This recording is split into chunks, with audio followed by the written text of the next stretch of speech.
প্রিয় দর্শক, আমি আজকে আপনাদের সাথে কাশি নিয়ে কিছু কথা বলবো, সহজ ভাষায় বলার চেষ্টা করব।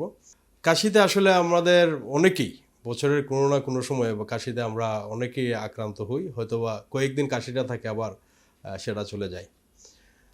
তো কাশি আসলে কেন হয়?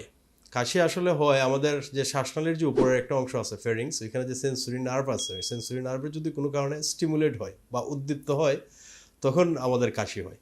তো সেন্সরি নার্ভ আসলে কেন উদ্দীপ্ত হয়, কী কারণে উদ্দীপ্ত হয় সেটা যদি আমরা জানি তাহলে আমাদের কাছে বিষয়টা খুব সহজ হবে আর কি।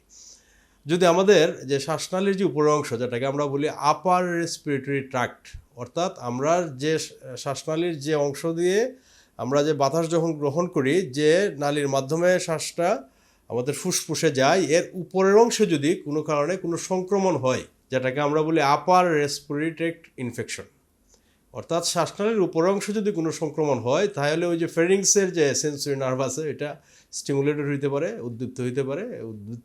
উদ্দীপ্ত হইলে আমাদের কাশি হয়।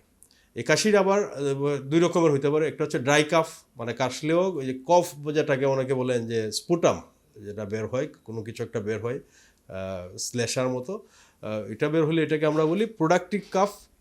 আর যদি কোনো কিছু না বের হয়, শুধু কাশি, এটাকে অনেকে শুকনো কাশি বলেন বা ড্রাই কাফ হইতে পারে।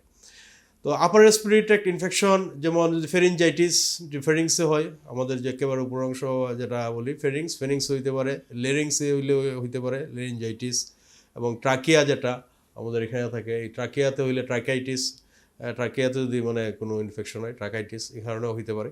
অর্থাৎ শ্বাসনালীর উপর অংশে যে কোনো জায়গায় ইনফেকশন হইলে বা কোনো ইনফ্লামেশন প্রদাহ হইলে এই কাশি হতে পারে।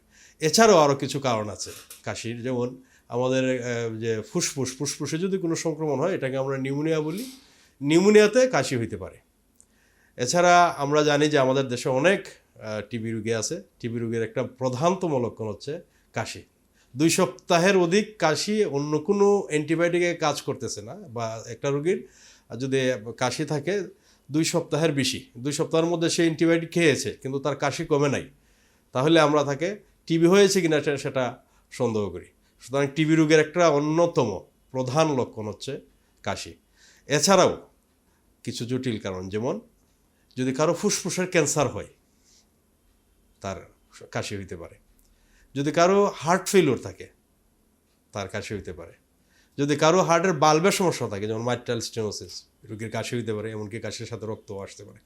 সুতরাং কাশির খুব সহজ কারণ যেমন কমন কোল্ড, সর্দি, কাশি, জ্বর থেকে শুরু করে টিবি, লাং ক্যান্সার, এই সমস্ত কারণেও কাশি হইতে পারে। সুতরাং কাশি নিয়ে খুব আসলে শঙ্কার কিছু নেই, কারণ কাশি খুব শর্ট সময় 5 দিন 7 দিন পরে কাশি কমে যায়, এরকম আমাদের অনেকেরই হয়ে থাকে। কিন্তু কাশিটা যদি একটু দীর্ঘস্থায়ী হয়, 2-3 সপ্তাহ হয়ে যায়, তখন সেক্ষেত্রে আমাদের জটিল কারণগুলো যেমন টিবি, লাং ক্যান্সার, এগুলা কারণ আমাদের অনুসন্ধান করতে হবে আর কি, বা আমাদের অবশ্যই চিকিৎসকের শরণাপন্ন হতে হবে।